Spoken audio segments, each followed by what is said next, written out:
श्री शिवाय नमस्तुभ्यम। हर हर महादेव। दोस्तों, आप सभी लोग जानते हैं कि 16 अगस्त 2025 यानी शनिवार को पड़ रही है भाद्रपद महीने की कृष्ण जन्माष्टमी तिथि। और दोस्तों, ये वो तिथि है जो भाद्रपद महीने में पड़ने वाली सबसे बड़ी तिथि है, क्योंकि यह शनिवार के दिन पड़ रही है। और इस दिन भगवान कृष्ण के सामने हल्दी का उपाय करना बहुत ही फलदायक साबित होता है। और इस दिन श्री कृष्ण को दूध, मिश्री, दही आदि का भोग लगाना शुभ माना जाता है और इसका बहुत ही बड़ा और विशेष महत्व होता है। और पूज्य गुरु जी ने कहा है, अगर कभी भी मौका लग जाए और भाद्रपद महीने की कृष्ण जन्माष्टमी शनिवार को पड़ जाए तो आप लोगों को हल्दी वाला उपाय तो अवश्य ही करना चाहिए। इन दोनों का संयोग बहुत ही कम आता है। और दोस्तों, पूज्य गुरु जी ने अपनी शिव महापुराण की कथा में बताया है, इस दिन आपको 2 दीपक और हल्दी वाला उपाय तो अवश्य ही करना चाहिए, क्योंकि ऐसा दिन पूरे साल में सिर्फ एक ही बार आता है। और दोस्तों, आप सभी लोग जानते हो कि कृष्ण जन्माष्टमी का अगर सबसे बड़ा कोई उपाय है तो वो एक चुटकी हल्दी वाला उपाय है। तो दोस्तों, इस शनिवार कृष्ण जन्माष्टमी के दिन आप लोगों को इस हल्दी वाले उपाय को जरूर करना है। बहुत सारे लोग होंगे जिन लोगों ने इस उपाय को न किया हो, मतलब पूरा साल निकल गया और उन्होंने किसी भी दिन इस 2 दीपक और हल्दी वाले उपाय को न किया हो। पर दोस्तों, आपके पास एक आखिरी मौका बचा हुआ है जो कि 16 अगस्त के दिन है। तो इस दिन आप लोगों को इस वाले उपाय को जरूर कर लेना है, भले ही आपने पूरे साल भर इस उपाय को ना किया हो। पर अगर आपने इस भाद्रपद महीने के कृष्ण जन्माष्टमी के दिन अगर इस वाले उपाय को कर लिया तो आपको इस उपाय को करने का वो फल मिलेगा जिसकी आपने कभी कल्पना भी नहीं करी होगी। इसीलिए आप लोग इस वाले उपाय को एक बार जरूर कर लेना, ताकि आप लोगों के हाथ से यह मौका ना जा सके और आपको इस उपाय को करने का फल मिल सके। दोस्तों, यह उपाय पंडित जी ने अपनी अभी की ही शिव महापुराण की कथा में बताया है जी। इस उपाय को आज हम आपको बहुत अच्छे से समझाने वाले हैं। इस वीडियो को देखने के बाद इस उपाय को समझने के लिए आपको कोई और वीडियो को देखने की जरूरत नहीं पड़ेगी। तो चलिए दोस्तों, उपाय को शुरू करते हैं। देखिए, यह इस भाद्रपद महीने के कृष्ण जन्माष्टमी के दिन यह इतना खास होता है, इतना महत्वपूर्ण होता है। देखा गया है कभी कभी बड़े बड़े पूजा पाठ अनुष्ठान से जो मनोकामना पूर्ण नहीं होते, वो इस भाद्रपद महीने के शनिवार के दिन एक छोटे से उपाय करने से ही आपकी मनोकामना पूर्ण हो जाती है। और बहुत सारे लोगों ने इस उपाय को किया भी है और उनको इस उपाय को करने का फल भी जरूर मिला है। अगर आप लोग भी इस उपाय को शनिवार कृष्ण जन्माष्टमी के दिन करना चाहते हैं तो आप इस उपाय को पहले अच्छे से समझ लेना, सुन लेना, उसके बाद करना। आपको इस उपाय का फल जरूर मिलेगा। और इस उपाय को कर लेने से आपके घर में चाहे किसी भी प्रकार की दुख और समस्या क्यों ना चल रही हो, आपको उसका कारण भी नहीं पता है कि भाई ये समस्या किस कारण से चल रही है। उसका कुछ भी कारण हो सकता है, जैसे पितृदोष हो सकता है या किसी भी तरह का मंगल दोष भी हो सकता है। तो इस दिन आप लोगों को ये वाला उपाय कर लेना है। ये एक ऐसा उपाय है जिस उपाय को अगर किसी विशेष दिन पर किया जाए तो भाई उस विशेष दिन का जो है वह तो हमें मिलता ही मिलता है। पर हमने उस दिन पर इस उपाय को किया है तो हमें उससे भी बड़ा फल मिलता है, और फल बहुत जल्दी मिलता है, क्योंकि आप इस उपाय को बहुत ही बड़े और विशेष दिन पर कर रहे हो। तो चलिए अब उपाय के बारे में बात करते हैं।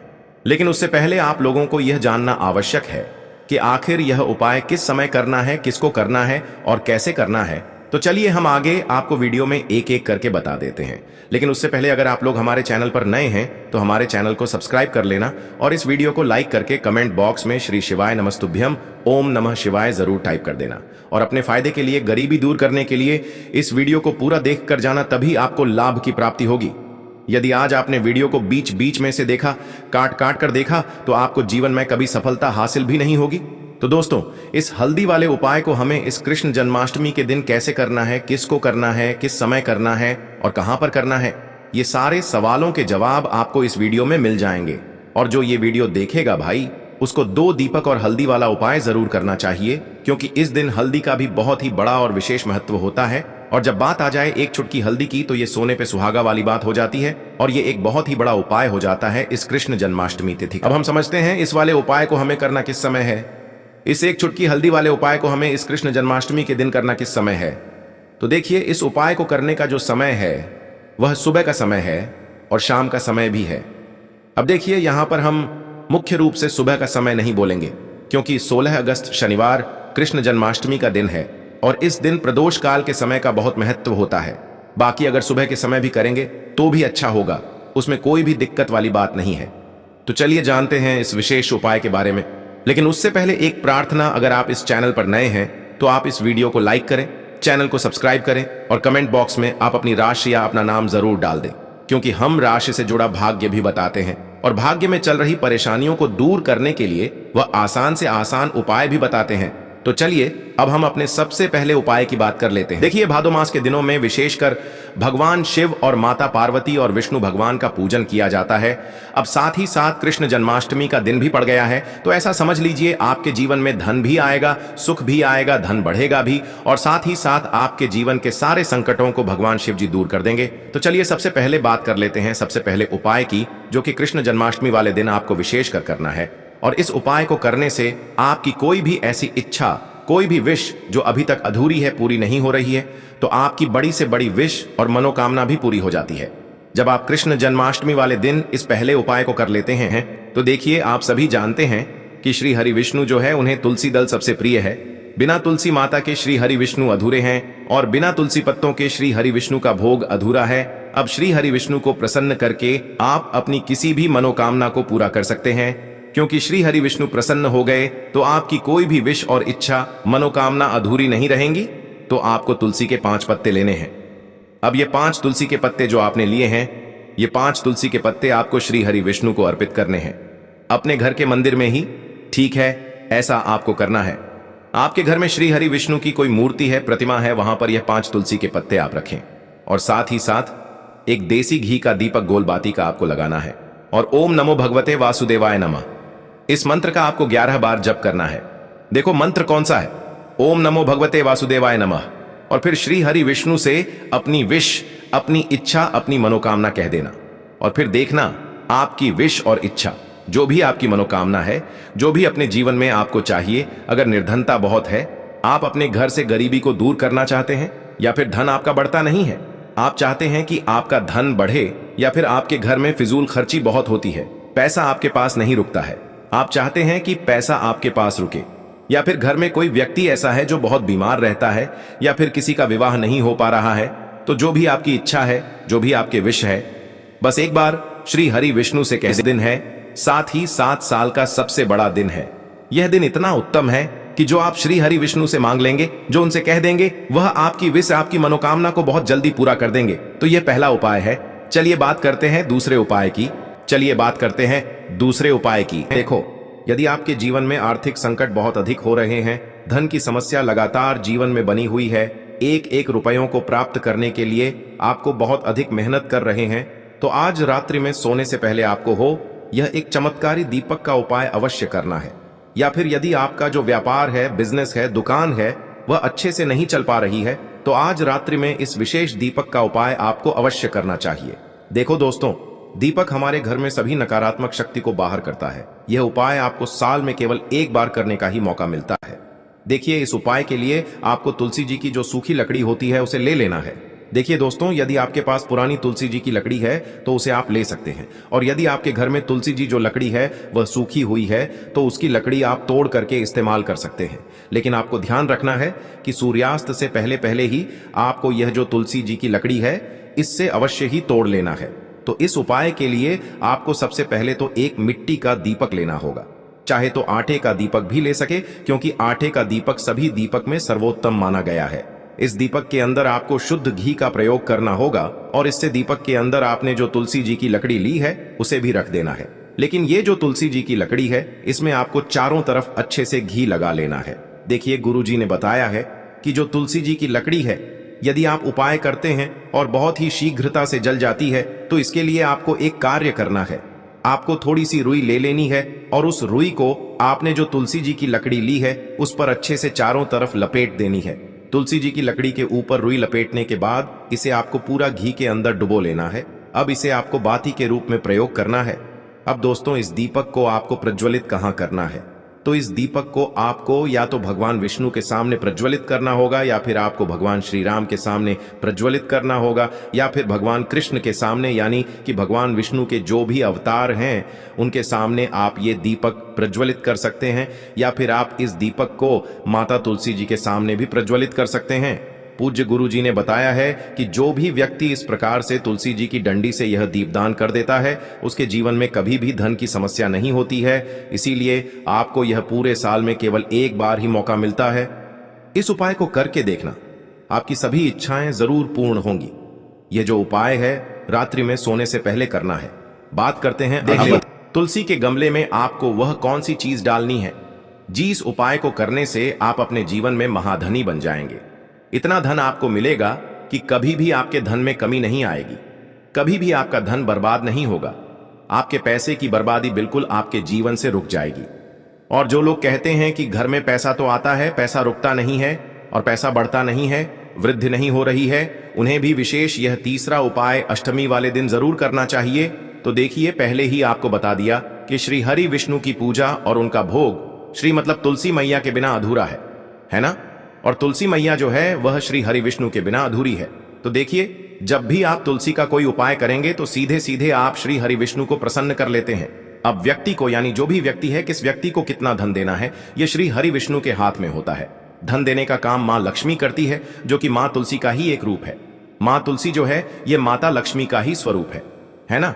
तो आपको करना क्या है, आपको लेनी है यहां पर हल्दी पिसी हुई, जो कि श्री हरि विष्णु से जुड़ी हुई है, आपके गुरु ग्रह से जुड़ी हुई है, आपकी कुंडली में गुरु को मजबूत करती है, सुख सौभाग्य को खींचने का काम करती है, धन को बढ़ाने का काम करती है। तो एक चुटकी पिसी हुई हल्दी आपको लेनी है और यह पिसी हुई सूखी हल्दी ही आपको अपने गमले में, तुलसी का पौधा जिस गमले में लगा है उसमें अच्छे से इस हल्दी को डालना है, ठीक है ना? और ओम नमो भगवते वासुदेवाय नमः इस मंत्र का जाप करना है। कितनी बार? कम से कम 11 बार जाप करना है। ओम नमो भगवते वासुदेवाय नमः इस मंत्र का जाप करते रहना है और हल्के हल्के से तुलसी के पौधे में आपको पूरे गमले में पीसी हुई हल्दी का छिड़काव करना है। तो देखिए, जो व्यक्ति इस उपाय को अष्टमी के दिन कर लेता है, ऐसा समझ लीजिए अपने जीवन से नहीं आने वाली 7 पीढ़ियों के जीवन से निर्धनता और गरीबी को दूर कर देता है। क्योंकि हल्दी जो है ना, ये साधारण नहीं है। हल्दी इतनी उत्तम होती है कि रातों रात आपके जीवन में चमत्कार करती है। आपने देखा होगा कि कोई भी शादी होती है, विवाह होता है ना? कोई भी ऐसा शुभ काम हम करते हैं उसमें हल्दी जरूर लेते हैं। गृह प्रवेश जब हम करते हैं तो हल्दी के स्वास्तिक का निर्माण करते हैं। कोई भी अच्छा काम करने जा रहे हैं, हल्दी उसमें लेते हैं। और हल्दी जो है यह आपके गुरु ग्रह को मजबूत कर देती है। अगर कुंडली में गुरु कहीं ना कहीं मजबूत है तो इससे उत्तम उपाय आपको, ऐसा समझिए, अष्टमी का मिलेगा नहीं। बहुत ही उत्तम उपाय है। तुलसी के गमले में एक चुटकी पीसी हुई हल्दी डालना है, तो यह बहुत ही उत्तम उपाय है। इस उपाय को आप जरूर करें अष्टमी वाले दिन, और साल का सबसे बड़ा यह दिन है। तो इस उपाय को करने से श्री हरि विष्णु और महादेव आपसे न केवल प्रसन्न होते हैं, आपसे इतना प्रसन्न हो जाते हैं कि जीवन में कभी आपके गरीबी और निर्धनता को नहीं आने देते हैं। तो चलिए अब बात कर लेते हैं अपने तीसरे उपाय की, जो कि मुख्य द्वार से जुड़ा हुआ है। और यह उपाय है स्थिर लक्ष्मी के वास के लिए। ऐसा पैसा आपके घर में आएगा जो आपके घर में ही रुकेगा। ऐसा पैसा कभी आपके घर में नहीं आएगा जो आपके घर से जाएगा, और विशेषकर फिजूल खर्ची में जाएगा। अब आधे से ज्यादा लोगों की यही समस्या होती है कि घर में पैसा तो आता है लेकिन बहुत जल्दी घर से चला जाता है या फिर फिजूल खर्ची में चला जाता है। तो धन की बर्बादी जिन लोगों के घर में हो रही है उन्हें विशेषकर यह तीसरा उपाय करना है।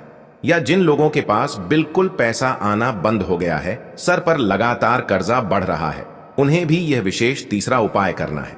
तो देखिए, आपको फिर से क्या लेना है, हल्दी लेनी है पीसी हुई, जो कि श्री हरि विष्णु से ही जुड़ी हुई है ना? पीसी हुई हल्दी लेनी है और थोड़ा सा पानी डालकर उसका गाढ़ा गाढ़ा आपको पेस्ट बना लेना है। अब इसी हल्दी से आपको अपने घर में स्वास्तिक बनाने हैं। कितने स्वास्तिक? एक स्वास्तिक आपको बनाना है अपनी तिजोरी पर, जिसमें आप पैसा रखते हैं। चाहे तो आप संदूक में रखते हैं, अलमारी में रखते हैं, जिस चीज में भी पैसा रखते हैं, बस वहां पर हल्दी से एक स्वास्तिक बनाना है। दूसरा स्वास्तिक आपको कहां बनाना है? अपने घर के मंदिर में, है ना? और 2 स्वास्तिक आपको बनाने हैं अपने घर के मुख्य द्वार पर बाहर की तरफ। हल्दी से 4 स्वास्तिक आपको बनाने हैं। 2 स्वास्तिक मुख्य द्वार पर बाहर की तरफ, एक तिजोरी पर, है ना? और एक अपने घर के मंदिर में। बस ये उपाय आपने अगर अष्टमी वाले दिन कर लिया तो देखिए, जो धन की तिजोरी है उसमें पैसा भरा रहेगा। कभी भी धन की तिजोरी धन से खाली नहीं होगी, क्योंकि जहां पर हल्दी का स्वास्तिक एक होता है वहां कभी धन की कमी नहीं होती है। हमेशा वहां पर धन की देवी माता लक्ष्मी वास करती हैं, क्योंकि हल्दी किससे जुड़ी हुई है? श्री हरि विष्णु से। और मां लक्ष्मी कहां होती है? जहां श्री हरि विष्णु वास करते हैं। अब बात करें कि आपके घर का मंदिर जो है उसमें अगर आप एक स्वास्तिक बनाते हैं तो आपके घर से ऊर्जा जो है, पूरे में ऊर्जा फैलती है ना? तो आपके घर में पॉजिटिव एनर्जी बढ़ती है, सकारात्मक ऊर्जा बढ़ाती है। जब आप अपने घर के मंदिर में हल्दी का स्वास्तिक बनाते हैं, आपके घर से बुरी शक्तियां, नेगेटिव एनर्जी जैसी चीजें बिल्कुल आपके घर में नहीं रुकती है। मुख्य द्वार तो इतना उत्तम होता है कि मुख्य द्वार से ही मां लक्ष्मी की नजर सबसे पहले आपके मुख्य द्वार पर ही पड़ती है। और मुख्य द्वार पर अगर आपने हल्दी के स्वास्तिक बना दिए तो मां लक्ष्मी देखते ही प्रसन्न हो जाती है, क्योंकि यह श्री हरि विष्णु से जुड़ी हुई है ना? और हल्दी के स्वास्तिक जहां पर जो व्यक्ति अपने घर के मुख्य द्वार पर बनाते हैं, ऐसा समझ लीजिए मां लक्ष्मी उनके घर में वास करती ही करती है और कभी भी ऐसे घर को फिर छोड़कर नहीं जाती है। स्थिर लक्ष्मी का वास आपके घर में होगा। यह हल्दी के स्वास्तिक वाला उपाय अष्टमी के दिन बहुत ही उत्तम है। साथ ही साथ कोशिश करें कि इस दिन गाय माता को हरी घास अवश्य खिलाएं। अगर आपको हमारी ये वीडियो पसंद आई हो तो हमारे इस वीडियो को लाइक करें, चैनल को सब्सक्राइब करें, कमेंट बॉक्स में लिखें हर हर महादेव, जय मां लक्ष्मी। अब बात करते हैं अगले उपाय। सबसे पहले तो आपको मात्र 3 शमी पत्र लेने होंगे। इसी के साथ में आपको मात्र थोड़ा सा शहद लेना है। शहद आप मात्र 1 चम्मच या फिर उससे भी कम लें और इसी के साथ में आपको मात्र एक तांबे के पात्र के अंदर अपने घर से शुद्ध जल लेना है। अब दोस्तों मात्र इन तीनों सामग्रियों को लेकर के सीधे आपको पहुंच जाना होगा भगवान शिव के मंदिर में। देखिए गुरुजी ने बताया है ये वाला उपाय आप सुबह भी कर सकते हैं और शाम के समय में भी कर सकते हैं। जब भी आपके पास समय हो तब आप इस उपाय को कर सकते हैं। देखिए सबसे पहले तो आप जो एक जल का पात्र लेकर के गए हैं उससे आपको धीरे धीरे शिवलिंग पर समर्पित कर देना है और लगातार आपको शिव महापुराण के मूल मंत्र श्री शिवाय नमस्तुभ्यम इस मंत्र का जाप करते रहना है। अब दोस्तों आपके पास जो शमी पत्र है, 3 शमी पत्र है, तीनों को आपको उस शहद के अंदर अच्छे से डुबो देना है। यानी कि तीनों शमी पत्र पर आप चारों तरफ अच्छे से शहद का लेपन कर देना है। अब दोस्तों इन शमी पत्रों से आपको भगवान शिव के शिवलिंग का श्रृंगार करना है। यानी कि आपको एक शमी पत्र शिवलिंग के ऊपर रख देना, ये दूसरा शमी पत्र आपको शिवलिंग के दाएं तरफ रख देना है और तीसरा शमी पत्र आपको शिवलिंग के बाएं तरफ चिपका देना है। यह बात हमेशा ध्यान रखना कि डंडी का जो भाग होगा वो जलाधारी की तरफ रहेगा। इस प्रकार से आपको इन तीनों शमी पत्रों से भगवान के शिवलिंग का श्रृंगार करना है और लगातार आपको श्री शिवाय नमस्तुभ्यम या फिर ओम नमः शिवाय इस मंत्र का जाप करते रहना है। उसके बाद में फिर आप जिस भी मनोकामना के लिए उपाय कर रहे हैं, चाहे आप धन की प्राप्ति के लिए ये उपाय कर रहे हैं तो उससे आपको महादेव से परिपूर्ण करने के लिए प्रार्थना कर लेनी है। या फिर यदि आप व्यापार के लिए कर रहे हैं, अपनी नौकरी के लिए इस उपाय को कर रहे हैं या फिर अपने संकटों को समाप्त करने के लिए यह उपाय कर रहे हैं, तो जो भी आपकी मनोकामना है उससे महादेव से परिपूर्ण करने के लिए आपको बोल देना है और फिर आपको वापस अपने घर आ जाना है। पूज्य गुरुजी कहते हैं कि यदि आप इन शमी पत्र से और वो भी शनिवार के दिन शिवलिंग का श्रृंगार करते हैं तो महादेव आपकी जो प्रार्थना है उसे बहुत ही शीघ्रता से स्वीकार करते हैं और आपकी सब मनोकामनाएं पूर्ण होने लगती हैं और महादेव आपकी जिंदगी को भी सिंगार देते हैं। चलो अब बात करते हैं हमारे दूसरे उपाय की तरफ। देखिए आगे बढ़ने से पहले वीडियो को एक लाइक जरूर करें। देखो इस उपाय को करने के लिए सबसे पहले तो आपको 2 मिट्टी के दीपक लेने होंगे। अगर आपके पास मिट्टी के दीपक नहीं है तो आप आटे के दीपक भी तैयार कर सकते हैं, परंतु कोशिश करना कि मिट्टी के दीपक आपको मिल जाए। ठीक है, देखिए अब मिट्टी के दीपक जब भी आप ले रहे हो तो आपको एक बात का विशेष रूप से ध्यान रखना है कि मिट्टी के जो दीपक है वो कहीं से भी टूटे हुए या फिर खंडित नहीं होने चाहिए। देखो आपको विशेष ध्यान रखना है कि आपको खंडित दीपक नहीं लेना है। इसी के साथ में आपको लेना होगा शुद्ध देसी गाय का घी। अब देखो